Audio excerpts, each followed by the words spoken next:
you have been more than slightly involved in FCAie in the Inland Empire. Yes. What brings you to FCAie in the Inland Empire? Why are you involved? Well, that is a loaded question, John. First of all, I'm involved with FCAie because of the call that God put on my life to bring me into full-time ministry with coaches and athletes. And as I looked around for what my options were in ministry, FCAie was what I felt was the best possible place for me to be plugged in. And so 7 years ago, I answered the call of the Holy Spirit to enter full-time ministry, and FCAie was really what stood out for possibilities. Now I understand, or I know that it hasn't been easy over the last 4 years progressing through. Where are we at today? Just give me a little capsule on where is FCAie Inland Empire today? What have we got going on? Oh, God has been opening doors for us more than I can. I'm just so amazed at everything that He's doing. We've added 8 new campuses already this year, and we're seeing kids respond in just an incredible way. And one of the things that I've been challenging kids on campus with is if you could change something about your campus, what would that look like? And through John 5:16 to 18, encouraging them to be at work where Jesus and His Father are at work.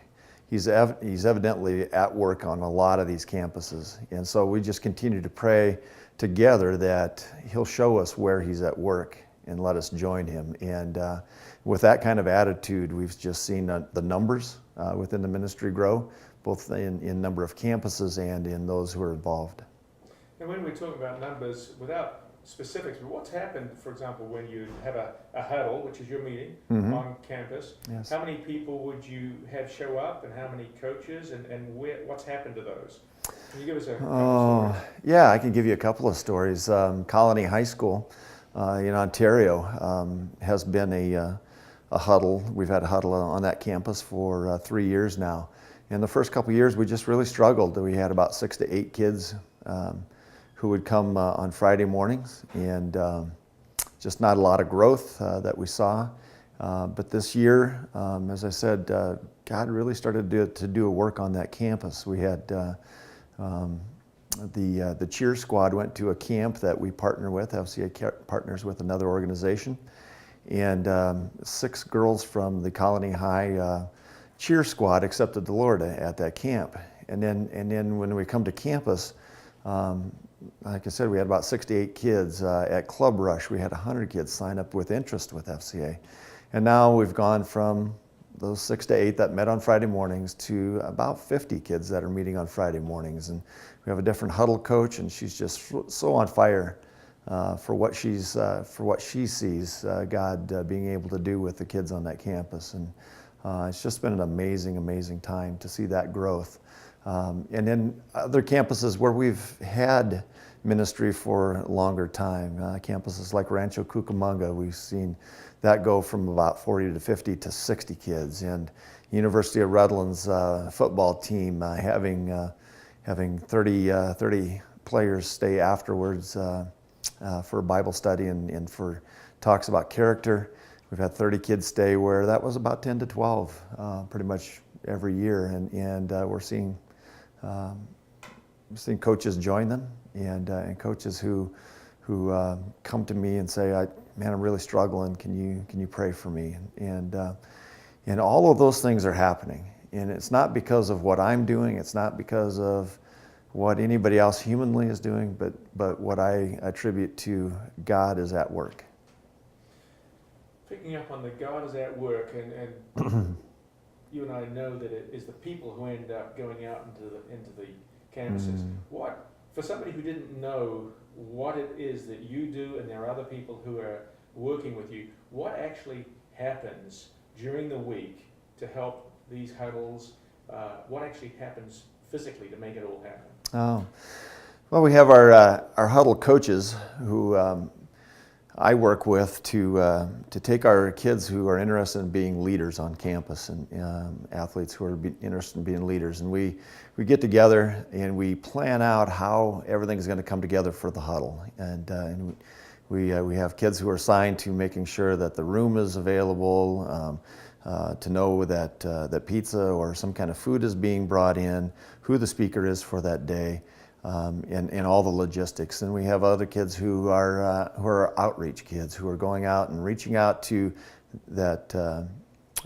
other athletes, to coaches, presenting FCAie on campus to other teams, to encourage kids to get together and be involved and fellowship together. We have still other kids who are responsible for praying for the campus, praying for the teams, the coaches, the teachers, everything involved on campus. We're praying for that campus on a consistent basis. And then they're also taking care of promotional things, putting up posters, putting in announcements, making sure that kids know, hey, today's FCAie Day, and so that we get kids on campus. And it creates a bit of ownership with the athletes. And it's not just Coach Smith's Bible study thing or this other thing that I just come to, but they take ownership of it, and they take pride in what goes on. And that's very important, that we create that ownership and that leadership on campus. So it's a really hands-on with quite an amount of planning and administration, yes. and prayer and forethought. Yes. Now, if I was to ask how, I don't have the time to be involved on campus, Mm-hmm. and I'm just somebody off the street who's interested in supporting our community in this way. What are the ways that you could suggest that somebody could support the FCAie and directly the community in the schools? Well, obviously the first thing is prayer. And that's something that I ask people all the time. Hey, if nothing else, just lift us up in prayer on a daily or weekly basis for what the ministry is doing and what's going on campus. Secondly, we would love to have your support, and that can be anything from, yes, I would love to buy a box of Bibles. I would love to help provide pizza. It's probably one of the greatest ministry tools I have is pizza and Gatorade. Where there's free food for kids, there's kids, and so those things are important. Boxes of Bibles, pizza, Gatorade, helping in any other way possible. If you want to help sponsor a campus and say, yes, I'll be responsible for this campus and for whatever you need on this campus. We're looking at parents who want to adopt a campus and really take ownership of this ministry. And at any time, if you want to see what's going on through FCAie and you want to come with me on a campus, love to have you. Just make that arrangement with me and kind of see once what it is that kids are doing. And I think another great reason to be on campus is I can tell you about what it looks like when I walk on campus, but for you to see actually what kids are involved in and what the culture and the atmosphere is of a campus, that's something that you need to experience. And so those are great ways to be involved in what we do, and would welcome your involvement. Fantastic.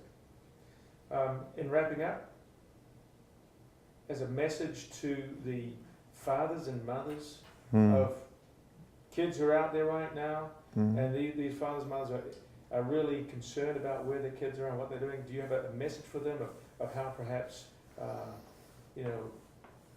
FCAie could work with them? Yeah. FCAie is not a cure-all, and if you're hoping that by simply attending FCAie your kid is going to somehow be magically transformed, that may not happen. But I encourage your students, your athletes, to come and check out what FCAie is about. We have 3 goals for every meeting: food, fun, and fellowship. We want to make it an atmosphere where they just love being a part of what we're doing. The part of the fellowship is, hanging out together, but also finding out what God has to say through other famous athletes, through coaches. We use videos. We use our FCAie Bible as a huge resource for us. And in that time, we want to make sure that the kids consider this a great place to be. There's free food for them, and there's a sense of camaraderie and caring and fellowship that happens with their fellow students, with coaches, with staff people like me.